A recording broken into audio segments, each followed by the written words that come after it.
Are the Broncos ready for the regular season? This is your Denver Sports Daily for August 25th. The biggest stories, the latest news. It's Denver Sports Daily. They look ready. The Broncos look excited to get back in action in the regular season as they finished their preseason undefeated after beating the New Orleans Saints 28-19. And now, of course, their sights are set on the regular season. Game 1, week 1, coming quicker than it feels, quicker than it seems. 2 weeks away, less than 2 weeks now from the Broncos' first game of the season. Bo Nix, the way he played in Saturday's game against the New Orleans Saints, we got a glimpse of the man that we got used to last season and the man that we knew, what we were used to. He didn't look great in the first preseason game of the year.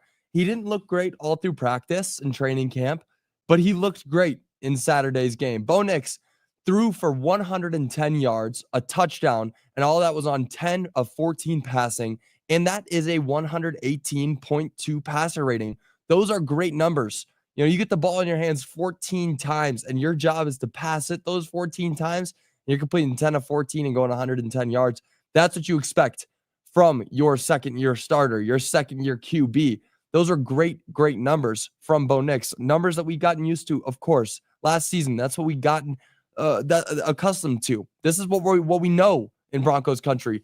Our quarterback, Bo Nix, played very, very well. He looks excited. He looks ready to get out there in the regular season. So Bo Nix looked great.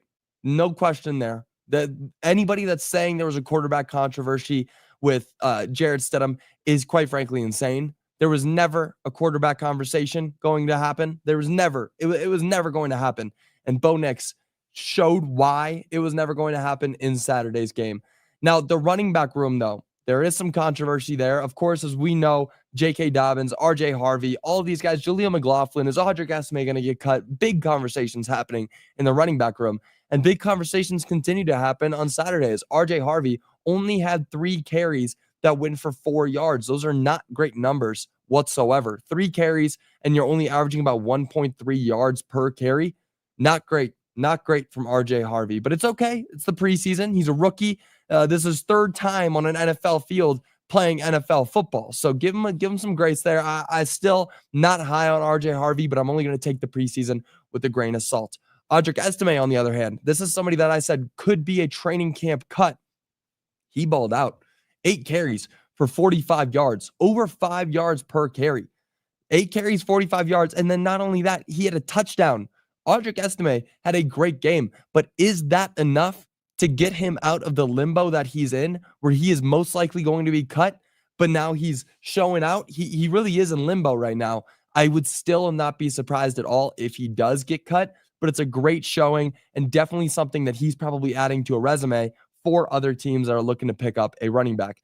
Now, the starting unit in total ended up playing 19 snaps, which is much higher than Sean Payton's original projection of 8 to 10. When he said, going out there last week, he mentioned that the starting unit is only going to play about 8 to 10 snaps. They ended up playing 19.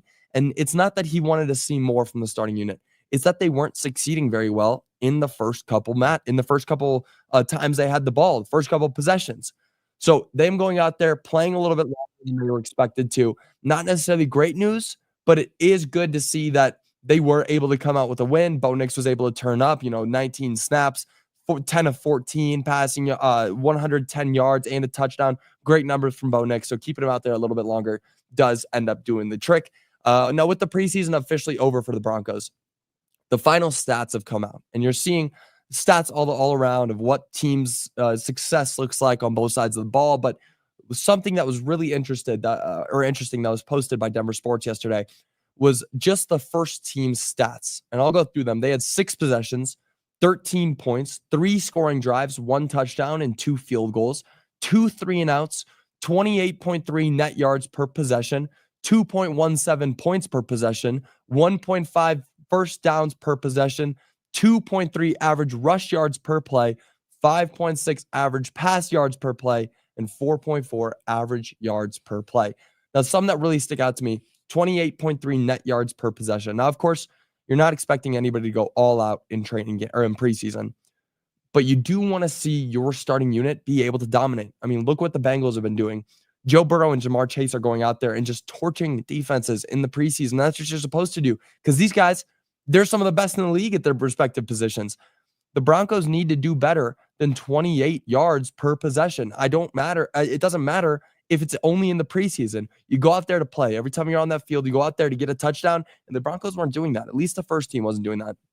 Now, it goes without saying that the Broncos starting unit will have to tighten up a bit for the regular season. But again, in the preseason, it's rare. It's very rare to expect 100% from the team. So still overall undefeated preseason, great couple games for the Broncos. Hopefully the starting unit can turn it up for the regular season, but I have so much faith that they will. So much faith. I'm not worried at all about the preseason, because honestly, when we're sitting here in a couple months in January talking about the Broncos winning their first playoff game in over 10 years, nobody's going to be talking about they didn't look that great during the preseason. Nobody's going to be talking about it. I'm not going to be talking about it. No, nobody is. So it doesn't really matter the preseason overall, but it is a good insight always to see what we could expect from the regular season. Now, moving on, the Rockies are officially eliminated from postseason contention. The day is here. It has finally come. There's no more chance of the Rockies going to the playoffs. Yesterday, the Pirates completed the series sweep over the Rockies with a 4-0 win. With that loss, the Rockies have officially been eliminated from playoff contention. The Rockies' record right now is 37-94, and it's very, very possible that we see their 100th loss before September begins. Wild. Now, the Rockies play 6 more games in August, 3 against the Astros, 3 against the Cubs. If they are swept in both of those matchups, they would hit 100 losses before Labor Day. And it's a very early Labor Day this year, as early as it gets, in fact. September 1st, they could have 100 losses before September 1st. Would be insane to see.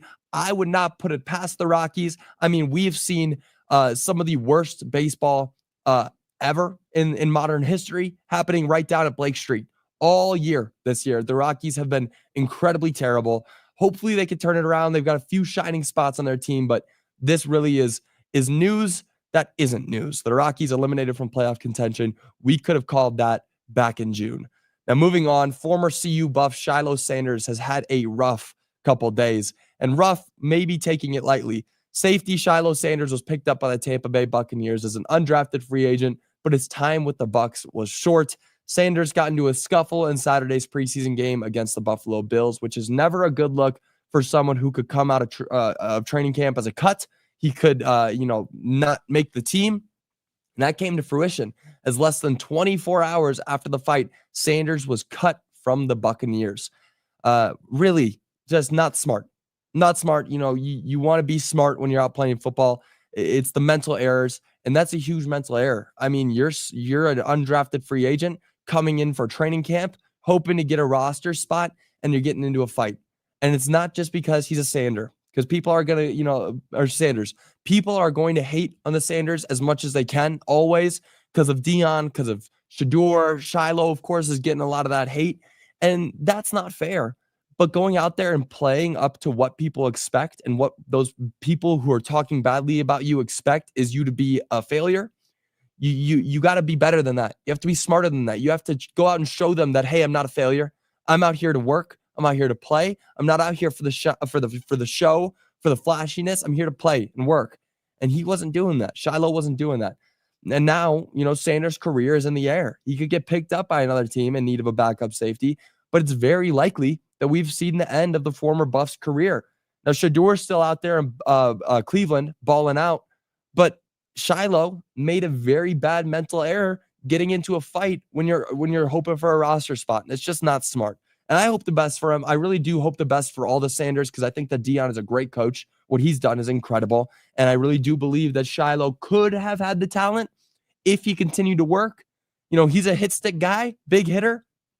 If he continued to work and put in effort every single day, he could have become something. But it's never good when it comes to this. And it looks like this might be the end of Shiloh Sanders' career. But that'll do it for your Denver Sports Daily. I will be back with you guys again tomorrow. Of course, football season is almost here. We got a week off. We have the first CU Buffs game of the year coming up this Friday against Georgia Tech. I cannot wait to watch that one. College football, God, just being in my house on Saturday and coming downstairs and seeing a 10 a.m. kickoff for college football. I could not have been happier with how my morning was, and that will be how the mornings are for the rest of this year and for a couple weeks after that. I can't wait for it. It's going to be so much fun. But that'll do it for your Denver Sports Daily. I will see you guys again tomorrow. Until then, y'all have a great rest of your day. Bye, y'all.